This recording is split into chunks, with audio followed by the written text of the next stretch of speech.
আসসালামু আলাইকুম। আজকে আপনাদেরকে দেখাবো কিভাবে আমরা নিশান এক্সটেল গাড়িগুলোর গিয়ার রিপেয়ার করি। তো আজকে 4টা গাড়ির গিয়ার রিপেয়ার করতেছি। এই একটা নিশান এক্সটেল, এই একটা নিশান এক্সটেল, আরো 2টা নিশান এক্সটেলে গিয়ার বক্স খোলা আছে। তো আজকে আমরা কিভাবে এই নিশান এক্সটেল গাড়িগুলোর গিয়ার বক্স রিপেয়ার করে থাকি সম্পূর্ণ ভিডিওতে আমরা বলার চেষ্টা করব। ভিডিওটা ভালো লাগলে শেয়ার করে দিবেন।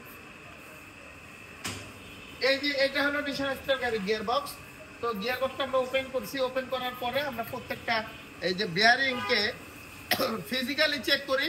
তো এই ফিজিক্যালি বেয়ারিং চেক করার পরে যে বেয়ারিংটাকে আমরা খারাপ মনে করি আমরা বেয়ারিংটাকে রিপ্লেস করে দিলে শব্দ টব্দ যা আছে বন্ধ হয়ে যায়।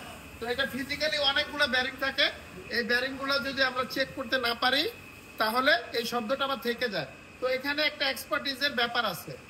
আচ্ছা, এটা দেখুন, এটার মধ্যেও বেয়ারিং গুলো আছে এবং এই যে পিনিয়াম গুলো ভেঙে যায় অনেক সময় গিয়ার চেঞ্জ না করার কারণে। তো গিয়ার যারা চেঞ্জ করেন তাদের এই সমস্যাটা হবে না, যারা চেঞ্জ না করেন তাদের এই সমস্যাগুলো হবে। আর সবচেয়ে বড় যে ব্যাপারটা মানে গিয়ার বক্সের যে ব্রেন, এই ব্রেনের নাম হলো এই যে ভালভ বডি। এটা হলো এই গিয়ার বক্সের ব্রেন। হ্যাঁ, তো এই ভালভ বডি গুলা অনেকে সিরিজ পেপার দিয়ে ঘষা মাজা করে কোন রকমে ঠিক করে অল্প টাকায় গাড়িগুলো ঠিক করে ফেলে। ঠিক 1-2 মাস পরে আবার সেম প্রবলেম গুলো হয়। তো আমরা এই কাজগুলো করি না। যারা এই কাজগুলো করতে চান তারা আমাদের কাছে না আসাটাই বেটার হবে, কারণ আমরা চাই না একটা গাড়ির মালিক 1 মাস 2 মাস পরে একই গিয়ার একই কাজের জন্য 2-3 বার খোলে। তো এটা আমাদের মানে রেপুটেশনের জন্য সমস্যা।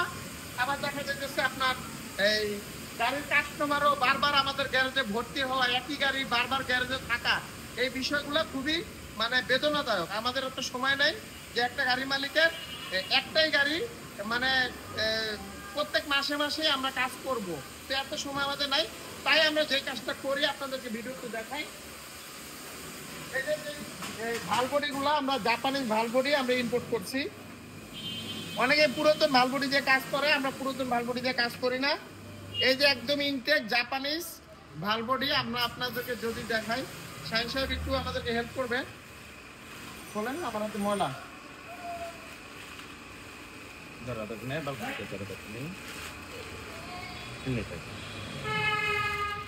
খোলেন, সমস্যা নেই।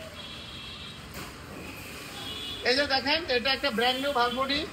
এই ব্র্যান্ড নিউ ভালবডিটা আমরা যখন রিপ্লেসমেন্ট করে দিব এই গাড়ির গিয়ার বক্সটা একদম নতুনের মতন হয়ে যাবে। তো আমি চাইলেই এটা ঘষা মাজা দিয়ে কাস্টমারের কিছু টাকা হয়তো, আসলে ঘষা মাজা দিয়ে কাস্টমারের টাকাটা সেভ হয় না। আমরা যে ঘষা মাজা দিই এগুলো তো কাস্টমারকে কেউ বলে না, সবাই বলে যে গাড়ি ঠিক করে ফেলছে, কিন্তু 1-2 মাস পরে ঠিকই সমস্যাগুলো আবার হয়। তো আমরা 1 বছরের গ্যারান্টি দিয়ে এই কাজগুলো করে থাকি। আমরা যদি ঘষা মাজা দিয়ে থাকি 1 বছর চলবে না, ঠিক আছে? 1 মাস 2 মাস পরে প্রবলেম করবে। তো আমরা যে কাজগুলো করি 1 বছরের রিপ্লেসমেন্ট গ্যারান্টি দিয়ে আমরা প্রত্যেকটা গিয়ার বক্সে রিবিল্ড করে থাকি। তো গিয়ার বক্স আসলে রিপেয়ারিং এর কিছু নাই, আপনাদেরকে দেখাই। গিয়ার বক্স রিপেয়ারিং এর কিছু নাই। যেই পার্টস গুলো সমস্যা হয়েছে আমি যদি ইনটেক, এই যে ইনটেক বক্স থেকে এই পার্টস গুলো লাগাই দিতে পারি।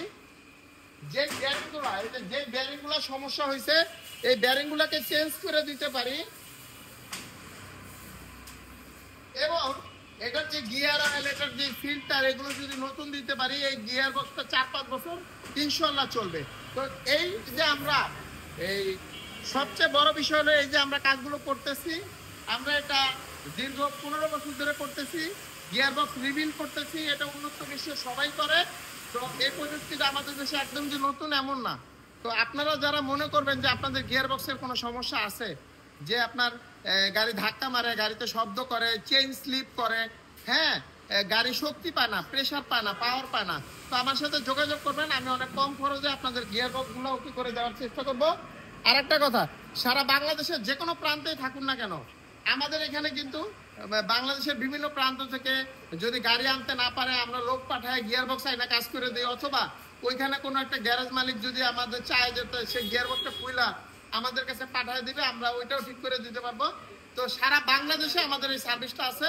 ভিডিওটা ভালো লাগলে শেয়ার করে দিবেন। আপনার একটা শেয়ার বেঁচে যেতে পারে এই নিশান এক্সটেল গাড়ির মালিকের লক্ষ লক্ষ টাকা, কারণ একটা গিয়ার বক্সের দাম 8-10 লাখ টাকা। সবাই এটা অ্যাফোর্ড করতে পারে না। তো অনেকেই চায় কম খরচে গাড়িটাকে ঠিক করতে। তো আমরা এই সমাধান করে নিয়ে আসছি। ভালো থাকবেন।